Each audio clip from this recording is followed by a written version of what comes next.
ধরো একটা ছোট্ট একটা ইকুয়েশন লিখি। ধরা যাক X equal to A plus B by C T, এই একটা এক্সপ্রেশন লিখলাম, যেখানে এক্স হচ্ছে ডিসপ্লেসমেন্ট বা সরণ, তারপরে তার ডাইমেনশন হচ্ছে এল, আর টি হচ্ছে টাইম, তার ডাইমেনশন হচ্ছে টি। এখানে তাহলে এক্স যদি এল এর ডাইমেনশন হয়, তাহলে এ ডাইমেনশনও নিশ্চয়ই সেটাও নিশ্চয়ই এল হবে, কোনো সন্দেহ নেই। আর বি বাই সি এইটার ডাইমেনশনও নিশ্চয়ই কি হবে, এল বাই টি হবে। কি করে পেলেন স্যার? দেখো এর সঙ্গে একটা টি গুণ আছে, তাহলে এর সঙ্গে যদি আবার একটা টি গুণ করি, তাহলে এই টি টি কেটে গেল, পরে রইল শুধু এল। তাহলে তবেই আমার এই ডাইমেনশনালি বাদিক ডান দিক মিলবে, ঠিক তো? এই জায়গাটা বুঝতে অসুবিধা নেই তো? হ্যাঁ না না? এইবার এইবার দেখো বি এর ডাইমেনশন আমি নিলাম,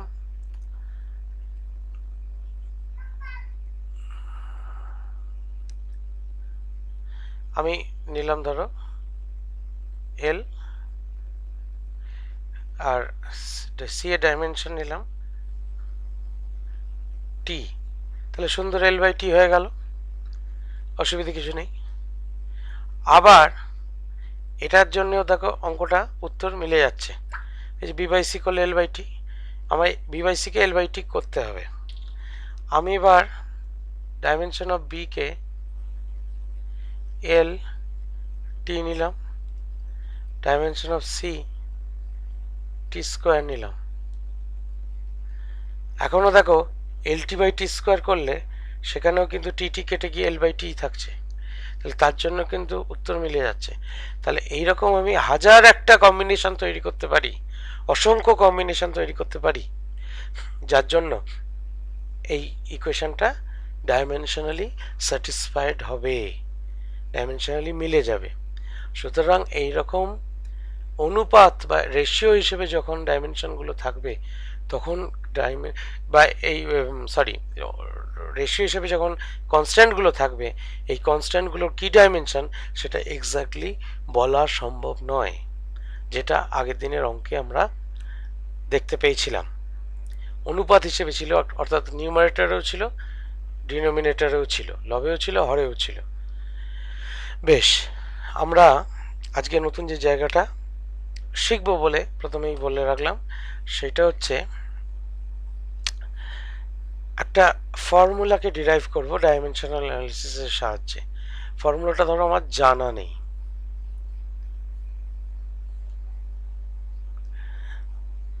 একটা সহজ উদাহরণ দিয়ে আগে দেখাই, তারপর একটু জটিল উদাহরণ নেব।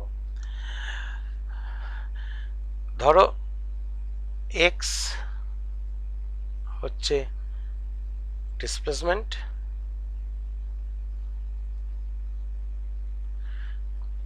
আর ওয়াই টি হচ্ছে টাইম।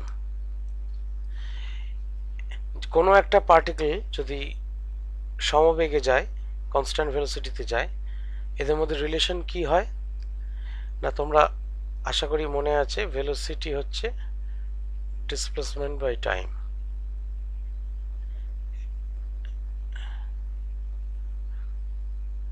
এই জিনিসটা আশা করি মনে আছে, এটা টি, এটা ধরো এক্স,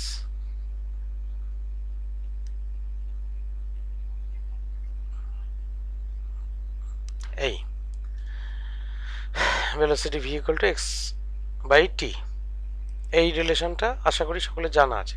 তাহলে এক্স ইকুয়াল টু ভিটি। এবার ধরো আমি এত পড়াশুনো করিনি, আমি এই রিলেশনটা জানি না, আমি শুধু জানি এক্স আর টি দুটো আমার প্যারামিটার, তাদের মধ্যে কি রিলেশন সেটা আমি ডাইমেনশনের সাহায্যে বার করতে চেষ্টা করছি। আমি ধরো মনে করছি x is proportional to t, x is proportional to t, t to the power ধরো a, t এর পাওয়ার কত তাও জানি না, x is proportional to t to the power a, এর ভ্যালুটা কত বার করব আমরা। এর ভ্যালুটা এই ইকুয়েশন এটা যদি সত্যি হয় তাহলে এই ইকুয়েশন অনুযায়ী টি এর ভ্যালু, টি এর পাওয়ার কত, এখান থেকে টি এর পাওয়ার অফ টি ইজ 1, এটা অলরেডি আমরা জানি। কিন্তু ধরো যদি না জানি, যদি জানা না থাকে, এই টি এর পাওয়ার যে 1 হবেই সেটা আমরা এখান থেকে প্রমাণ করবার চেষ্টা করব, দেখি পারি কিনা। টি টু দি পাওয়ার এ, এই হলো। তাহলে এই রকম যদি সম্পর্ক হয় তাহলে এইটাকে যদি সমীকরণ বা ইকুয়েশন ফর্মে লিখতে হয়, উই রিকোয়ার ওয়ান কনস্ট্যান্ট, ধরা যাক কে into T to the power এ, ঠিক আছে। তাহলে এইবার বাঁ দিকে ডাইমেনশন, ডান দিকে ডাইমেনশন আমাকে বার করতে হবে।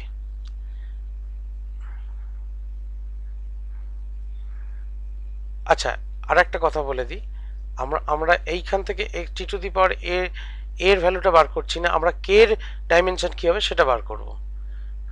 এটা আমার ধরো জানা আছে, এক্স প্রপোর্শনাল টু টিটা জানা আছে, কে এর ডাইমেনশন কি হবে। তাহলে কে এর ডাইমেনশন এখান থেকে, তাহলে আমরা অলরেডি পড়েই এসছি, কে ইকুয়াল টু এক্স বাই টি, মানে এইটা থেকে এই রিলেশনটা আসে। তাহলে সহজ কথায় কে এর ডাইমেনশন, তাহলে ডাইমেনশন অফ কে সেটা হচ্ছে তার মানে dimension of X by dimension of T, এই তো, dimension of K equal to dimension of X by dimension of T. তাহলে আমরা কে ডাইমেনশন কি হবে না, লেন্থের ডাইমেনশন বাই টাইমের ডাইমেনশন, অর্থাৎ এল বাই টি, অর্থাৎ এল টি ইনভার্স। তাহলে দেখো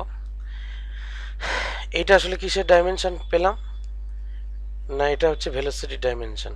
ভেলোসিটি ডাইমেনশন যদি আমরা বার করি সেখানে পাবো এল টি ইনভার্স, তার মানে এই কনস্ট্যান্ট টার্মটা আসলে ভেলোসিটি, অন্য কিছু নয়।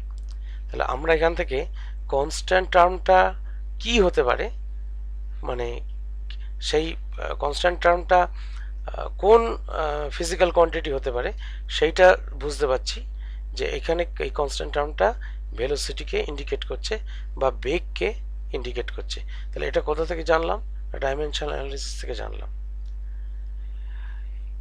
এখানে কিন্তু কনস্ট্যান্টের একটা ডাইমেনশন ছিল, কে হ্যাজ সাম ডাইমেনশনস, ডাইমেনশনলেস নয় কিন্তু, কে কিন্তু ডাইমেনশন বিশিষ্ট কোয়ান্টিটি। ডাইমেনশনলেস কনস্ট্যান্ট কিরকম না, যেমন ধরো এক্সাম্পল, ডাইমেনশনলেস কনস্ট্যান্ট একটা এক্সাম্পল অফ ডাইমেনশনলেস কনস্ট্যান্ট,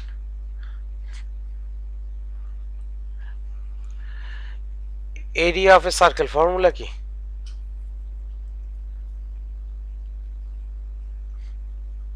কি ফর্মুলা,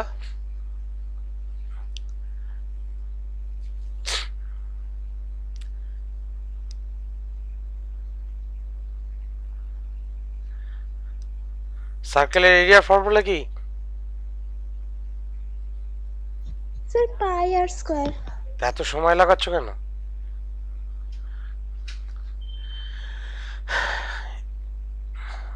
এই পাইটার কোনো ইউনিট আছে?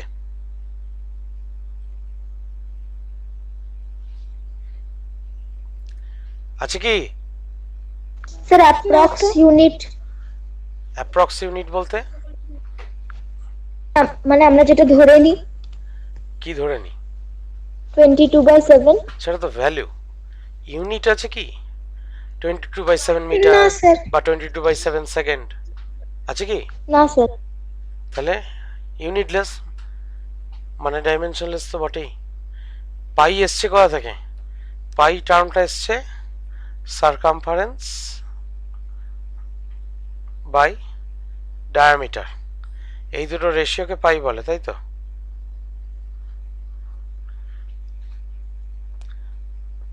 যে কোনো সার্কেলের সারকামফারেন্স আর ডায়ামিটার, সারকামফারেন্সের বাংলা হচ্ছে পরিধি, পরিধি আর ব্যাসের অনুপাতকে পাই বলা হয়। তাহলে এটাও তো একটা লেন্থ, এটাও একটা লেন্থ, তাহলে লেন্থ বাই লেন্থ, তাহলে ইউনিট একই কোয়ান্টিটির যদি রেশিও হয় তাহলে ইউনিট থাকে আর ইউনিট থাকে না। তাই জন্য এই পাইটা হচ্ছে ডাইমেনশনলেস, এবং সেই জন্য আমরা এরিয়ার ইউনিট কি করি, মিটার স্কোয়ার বা সেন্টিমিটার স্কোয়ার এই রকম করি। তাহলে আর স্কোয়ার আছে, তাহলে এইখানে আর স্কোয়ারটা হচ্ছে তোমার এর ডাইমেনশন আছে, এই ডাইমেনশন, তার মানে আর স্কোয়ারের ডাইমেনশন হচ্ছে এল স্কোয়ার, মানে আর এর ডাইমেনশন হচ্ছে এল, তার মানে এর পাই এর কোনো ডাইমেনশন নেই। এবার আর একটা অ্যাপ্লিকেশন দেখাই।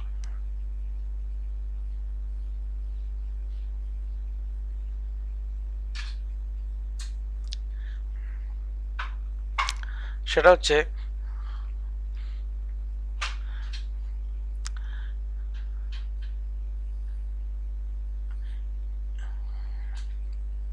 এটা হচ্ছে সিম্পল পেন্ডুলাম।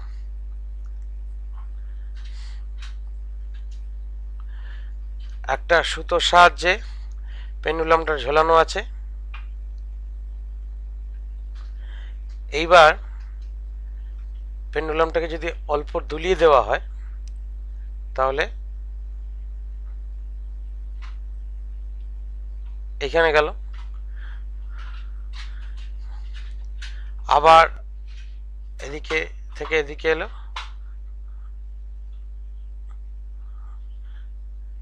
এখান থেকে আবার এখানে গেল, অর্থাৎ প্রথমে এদিক থেকে এদিকে গিয়েছিল, তারপর এখান থেকে এখানে গেল, আবার এই গেল, এরমভাবে দোলনটা চলতে থাকবে। এটাকে বলা হয় সরল দোলক। এইবার এইটা হচ্ছে সুতোর দৈর্ঘ্য ধরো এল,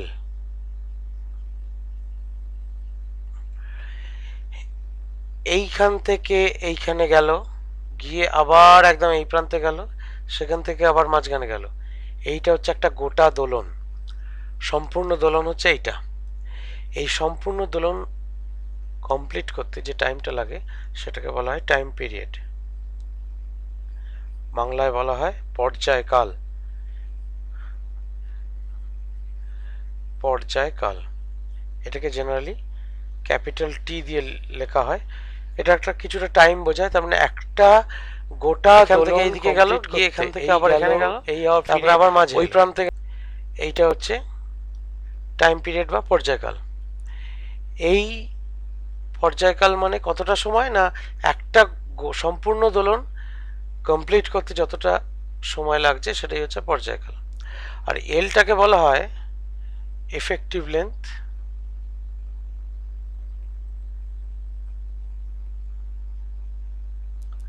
বা বাংলায় বলা হয় কার্যকর দৈর্ঘ্য।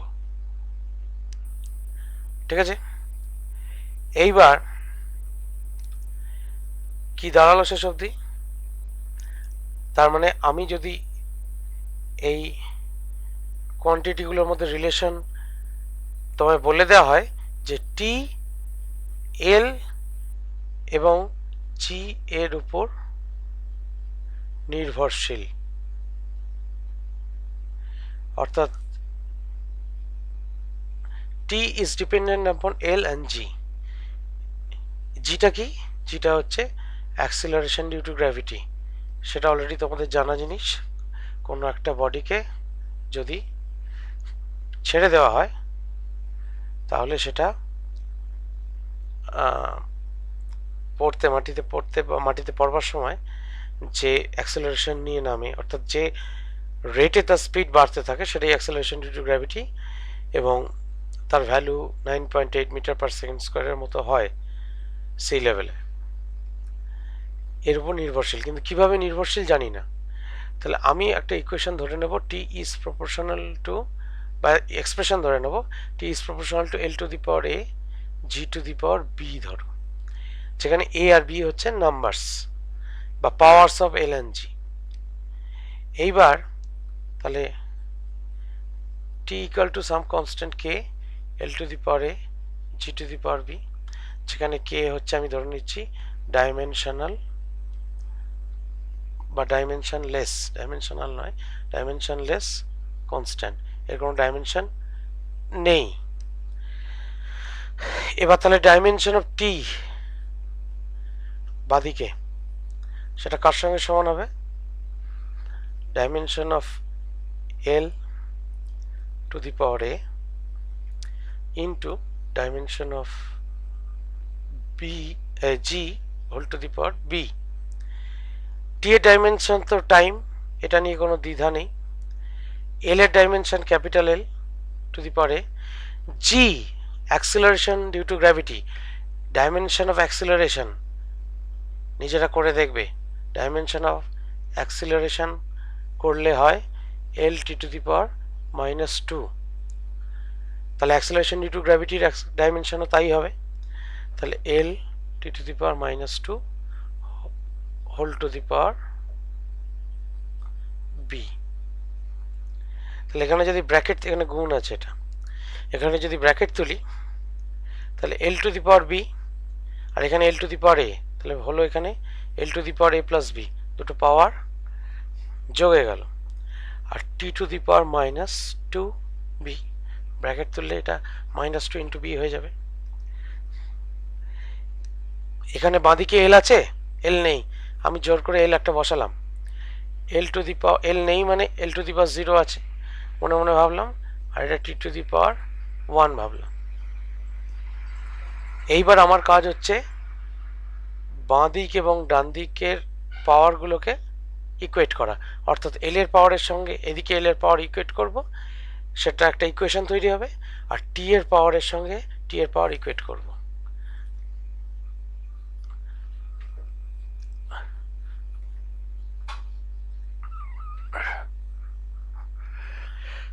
তার মানে equating powers of L and T on both sides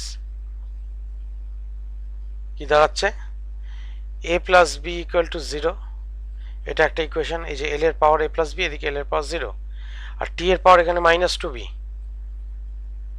এদিকে টি এর পাওয়ার হচ্ছে 1, এই দুটো ইকুয়েশন পেলাম। এইগুলোকে ডাইমেনশনাল ইকুয়েশন বলতে পারি কিন্তু। তাহলে এখান থেকে কি পাচ্ছি, বি ইকুয়াল টু -1/2, আর এটা থেকে পাচ্ছি এ ইকুয়াল টু -b। তাহলে বি এর ভ্যালুটা এখানে যদি বসিয়ে দাও, A equal to -b equal to -1/2 equal to +1/2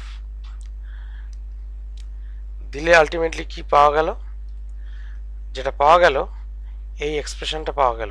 কিরকম, এ আর বি এর ভ্যালু তো আমার দরকার ছিল, T equal to K L to the power half G to the power -1/2, বা K L by G whole to the power half, মানে হচ্ছে এটাকে হাফ মানে হচ্ছে স্কোয়ার রুট এল বাই জি।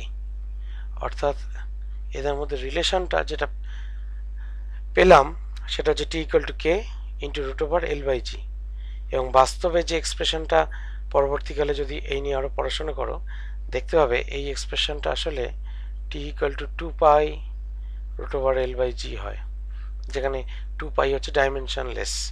তাহলে 2π যদি ডাইমেনশনলেস হয় তাহলে সেই কনস্ট্যান্টের ভ্যালুটা কিন্তু ডাইমেনশনাল অ্যানালিসিসের সাহায্যে বের করা সম্ভব নয়, কিন্তু বাদ বাকি ফর্মটা দেখো মিলিয়ে দিতে পেরেছি। তাহলে এটা হচ্ছে ডাইমেনশনাল অ্যানালিসিসের একটা ভূমিকা। বুঝতে পারা গেছে? হ্যাঁ স্যার। কারোর কোনো প্রশ্ন আছে এই অংশে?